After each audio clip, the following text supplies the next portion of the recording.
Everyone calls you when they're drowning. Mom calls, dad calls, siblings call, friends call. They call because you always answer. You always solve problems. You always know what to say. You're the strong one, the reliable one, the one who has everything under control. But nobody calls to ask if you are okay. Because you are. You're always okay, right? This is Carolina's story. She was the family therapist, the crisis manager, the emotional dumping ground where everyone unloaded their problems for 15 years until her body started to demand payment. Panic attacks at 3 a.m., insomnia that felt like punishment, a breakdown so severe she couldn't remember her own name.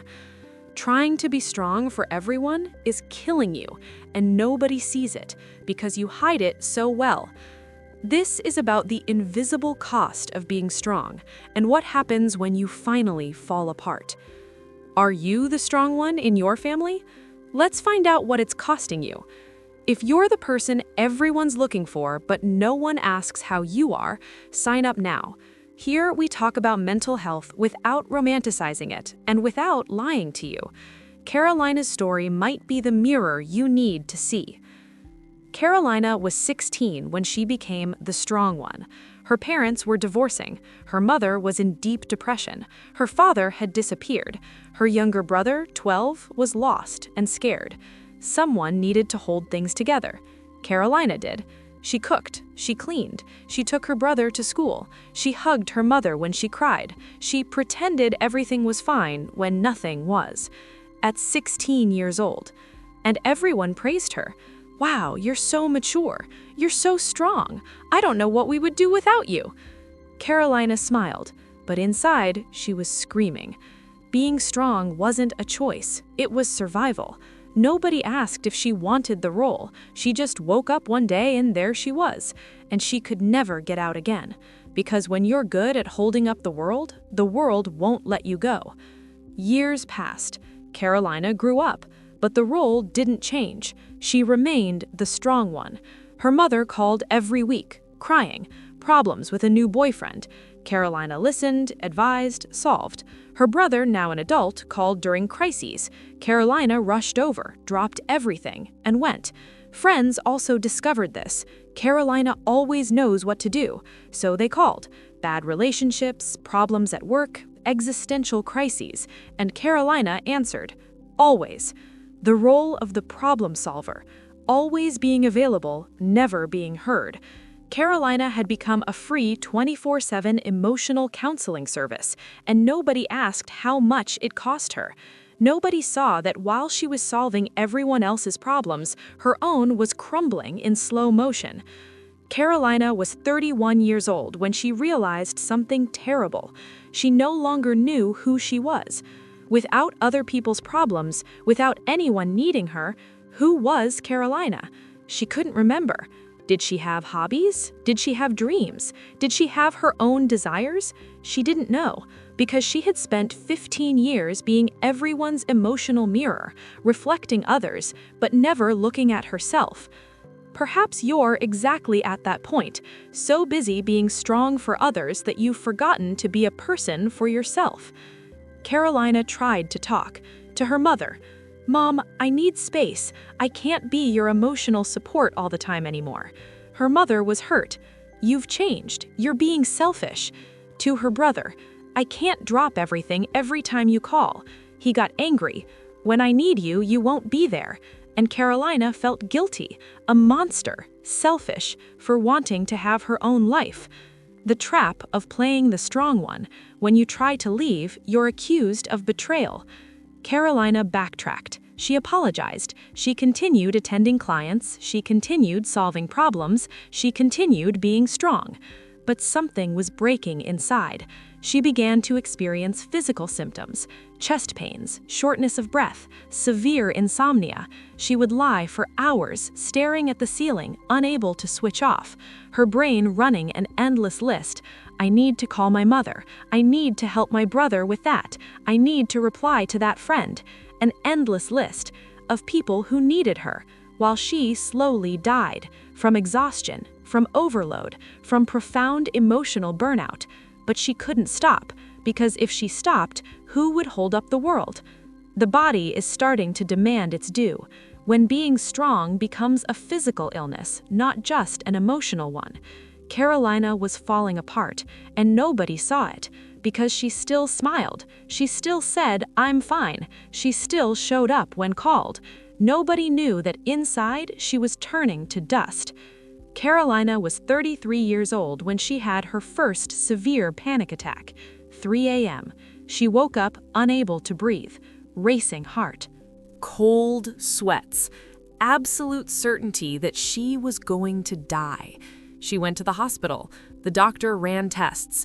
"You're physically fine. It's anxiety." He prescribed medication. He told her to go to therapy. Carolina took the medication. She didn't go to therapy. She didn't have time. She had to work. She had to take care of her mother. She had to help her brother. She had to be strong. The medication brought down the peak of the anxiety, but it didn't eliminate the cause. And the cause was simple. She was exhausted from carrying the emotional weight of her entire family, from never having space to feel her own emotions, from being an emotional landfill where everyone dumped their things but no one cleaned them up. Severe insomnia, anxiety attacks, chronic exhaustion. Your body is demanding payment for something you didn't know you owed. Panic attacks became frequent. Twice a week, 3 times, 4 times. Carolina started to be afraid to sleep because she knew she would wake up suffocating. She started to be afraid to be alone because what if you had an attack and nobody was there? She started to be afraid to go out. What if she had an attack in public? Her life shrank. Work, home, home, work. And even so, she kept answering. Her mother called, Carolina answered, even in crisis. Her brother needed her, Carolina went, even exhausted. Friends called, Carolina showed up, even falling apart. Because being strong doesn't allow breaks. Being strong doesn't allow vacations. Being strong is a life sentence. Carolina had accepted a sentence without even being tried at 16 years old. And now, at 33, she was serving it without the right to parole. Carolina tried to ask for help, shyly, indirectly. She posted on social media, "Sometimes the person who seems strongest is the one who is breaking the most inside." She waited. Someone would ask. Someone would see. Nobody saw. Or they saw and didn't care, because Carolina was strong. Carolina didn't break. Carolina was a rock. How could a rock be breaking? She tried with a close friend. "I'm not okay." The friend replied, "I know you're not, but neither am I. Can you help me?" And Carolina helped, because that's what she did. When you are strong, no one believes you could be weak. They need you to be strong, so they force you to keep being strong, even if it kills you, because their convenience depends on your strength, and they won't give that up, no matter the cost to you. One day, Carolina was driving, coming back from dealing with her mother's problem again, and she started to cry. She couldn't stop. She cried so much that she had to pull over. She stayed there, on the shoulder of the road, crying, for an hour. Cars passing by, honking, and she just kept crying. Burnout, emotional, total. When you can't stand being strong for another second. When the mask falls and you see the damage underneath. Carolina looked in the rearview mirror. She saw a swollen face, red eyes, disheveled hair, and she didn't recognize her. "Who is this person?" she whispered, and there was no answer, because the real Carolina had been buried under 15 years of being strong for everyone but herself, and now all that remained was a shell, empty, broken, about to turn to dust completely. Maybe you're driving on the shoulder right now, crying, unable to stop, no longer knowing who you are under all this weight.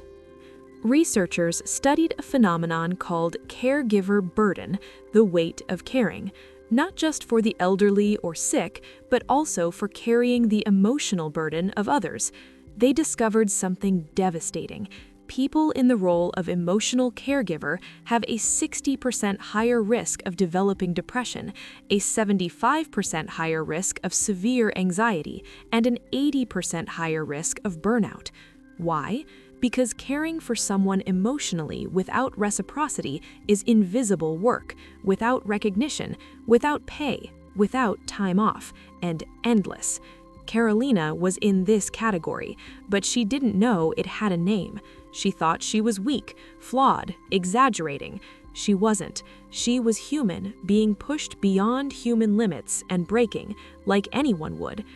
Being too strong for too long breaks you. It always does. A study divided emotional caregivers into two groups. Group 1 continued without boundaries, always attending to their needs. Group 2 learned to set boundaries. I can't right now. I need space. This isn't my responsibility. 6 months later, Group 1 had an 89% burnout rate. Group 2 had a 34% burnout rate. And the quality of help? Group 2 provided better help because they had energy, clarity, and mental health. Group 1 provided help automatically, exhausted, resentful, and ineffective. Setting boundaries isn't selfishness, it's survival, and it makes you better at helping others. But nobody teaches this, so people like Carolina kill themselves thinking they always need to be available, and they die slowly while helping. Another concept, empathy fatigue. They loved what you did for them. There's a difference between love and use, and you deserve love, not use disguised as love. Carolina learned this the hard way, but she learned it, and she was alive. Tired, but alive. And life, even tired, is better than functional death. It always has been, it always will be. If you are experiencing a complete breakdown and thinking about harming yourself, seek professional help now. This video is for support, not a substitute for urgent treatment. Let's name what Carolina learned. Being strong for others kills you when it's not reciprocated. You are not a free therapist. You are not an emotional landfill. You are not the family's crutch. You are a person with limits, with needs, with the right to not be okay. The problem solver's role? To always be available, never to be listened to. This isn't love, it's exploitation, and you're being used, maybe by people who love you, but love that destroys you isn't love, it's toxic dependency. Emotional burnout, insomnia, panic attacks, these aren't signs of weakness, they're signs that you're carrying too much weight, and your body is begging you to let go before it forces you to let go, through collapse. Science proves it. Emotional caregivers have 60% more depression, 75% more anxiety, and 80% more burnout. Setting boundaries reduces burnout from 89% to 34% and improves the quality of care. Empathy fatigue is real. Parentification creates adults who don't know how to ask for help. Carolina wasn't weak. She was human being pushed beyond her limit. You're not weak either. You're human carrying superhuman weight and breaking like anyone would. And there's no shame in that. There's only a brutal truth that nobody wants to admit. You can't save everyone, and trying will kill you. Here are 3 practical actions. Action 1. Start by saying no to small things. You don't need to cut family off. Start small. I can't today. I need some time. That's not my responsibility. Once a week, then twice, then 3 times. It will hurt. You'll feel guilty, but it's muscle. The more you practice, the stronger you get. Action 2. Put a timer on emotional conversations. I have 20 minutes, then I need to go. And go, even if the person isn't finished, even if they're hurt, because your energy is finite and it needs to be managed. It's not selfishness, it's survival. Action 3. Seek therapy focused on boundaries and assertiveness. Not generic therapy, specific therapy. to learn to say no without guilt, to learn that you are not responsible for anyone's emotional health but your own, to unlearn 15, 20, 30 years of conditioning. Carolina is no longer the strong one. She is Carolina, a person with good days, bad days, with limitations, with needs. Her family complained at first. You've changed, you're being selfish. But they adjusted because they had no choice. Some friends disappeared because they were only there for what she did, not for who she was. It hurt, but it was necessary. It's better to be alone and be yourself than to be surrounded by others and be a crutch. And Carolina discovered, when she stops trying to be strong for everyone else, she discovers who truly cares. Not about her role, about her. And those people stay, and those people are worthwhile. The rest is just weight, and you've already carried enough weight for a lifetime. Maybe you're where Carolina was, falling apart while everyone else thinks you're doing okay. Stop. Now, before the collapse, because collapse doesn't warn you, and recovery takes time, years. Set boundaries today, small ones, but real ones, and see, the world doesn't collapse. You're not selfish, you're human, deserving the same care you give to everyone else. Finally, do one thing now. Think of someone who always asks for help, and you always give it, even when you're exhausted. The next time they ask, say, "I can't right now." That's all. Don't explain, don't justify yourself. "I can't right now," and see what happens, to them and to you. Subscribe to the channel. Here, we talk about mental health without romanticizing it and without lying to you. And leave a comment. Are you the strong one in your family? Because your story will show someone else that they're not alone. Every week, we bring you truths that nobody wants to say about being human, not a superhero. Stay with us, because boundaries aren't selfishness, they're self-love, and you just took the first step. When you feel so much pain for so many people that your brain shuts down, you become an emotional robot. You listen, but you don't feel. You advise, but you don't care. It's a defense mechanism, because feeling everything would break you, but living like that kills you in another way. Carolina had this. Her mother would call crying. Carolina felt nothing anymore, just exhaustion. Her brother would tell her about his problems. Carolina would only think, again? A friend would confide in her. Carolina would pretend to listen, but she was somewhere else. When you stop feeling empathy, it's not because you're bad, it's because you're exhausted. It's your brain protecting you, saying, "Enough, I can't take it anymore," and you need to listen before you break completely. Researchers also studied something called parentification, when a child assumes the role of a parent, like Carolina at 16. They discovered that people who were parentified in childhood have enormous difficulty asking for help in adulthood. Why? Because they were trained from an early age, you are the one who helps, not the one who asks for help. And this becomes their identity. Carolina had this. She preferred to die than to ask for help, because asking for help meant failing. It meant not being strong. And if she wasn't strong, who was? Her entire identity was tied to this. Being strong is about who you are, not what you do, and identity isn't easily changed, so you keep going until you completely collapse, because collapse is the only way to stop without choosing to stop, without carrying the guilt of having given up. Carolina was walking straight towards collapse, and everyone around her saw it, but nobody did anything, because it was too convenient to have her there, strong, available, breaking down silently. Carolina was 34 years old when she truly broke down. Not a panic attack, a complete collapse. She was at work. The phone rang. "Mom," again. Carolina answered.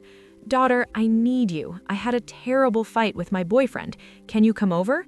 Carolina opened her mouth to say yes, as always, but what came out was different. "No." Silence on the other end. "What do you mean no? I can't go. I'm at work. But I need you." And something broke. It truly broke. Carolina said something she had never said before in her life. I need myself too, and it's been 15 years since I've been here for myself. So today, no." And she hung up. Trembling hands, racing heart, massive guilt, but also relief. First time ever, and it hurt, but it set something free. The mother called again. Carolina didn't answer. She called again. She didn't answer. She sent a message, "You're selfish. You've changed. I don't know who you are anymore." Carolina read it, and for the first time, she didn't feel like a monster. She felt clarity. "You don't know who I am because I was never allowed to be. I was only allowed to be your emotional crutch." She didn't send it, but thinking that was liberating. Carolina went to therapy. First session, she poured everything out. 15 years of being strong, of carrying everyone, of disappearing. The therapist listened and said something that changed everything. "You are not responsible for anyone else's emotional health but your own." Carolina cried, "But what if they can't do it without me?" "They'll have to, because you're dying, and dead, you can't help anyone." A brutal truth, but a necessary one. Carolina started setting limits, slowly, afraid, guilty, but setting them. Her mother would call. Carolina would answer, but she would say, "I have 15 minutes, then I need to hang up." Her mother would complain. Carolina would hang up. Her brother would ask for help. Carolina would ask, "Have you tried to solve it yourself?" Her brother would get offended. Carolina would maintain her position. Setting boundaries without feeling selfish is a daily task. It's not something you do once, it's something you practice day after day, against years of conditioning, against voices telling you you're wrong, against suffocating guilt. But Carolina practiced because the option was to die, literally or figuratively, and she chose to live, even if it meant disappointing people, even if it meant losing some, because having everyone and losing yourself wasn't victory, it was slow suicide. 6 months later, Carolina was different, not cured, but breathing. She still had crises, but fewer. She still felt guilty, but manageable. And for the first time in 15 years, she had time for herself. She started hobbies, painting, nothing professional, just for pleasure. Pleasure? When was the last time she did something for pleasure? She couldn't remember. She started saying no more often. She started asking for help. Small things. "Can you do this?" And she discovered the world doesn't collapse when you stop holding on. People adjust, they learn, they grow, or they leave. And those who leave because you set limits never truly loved you.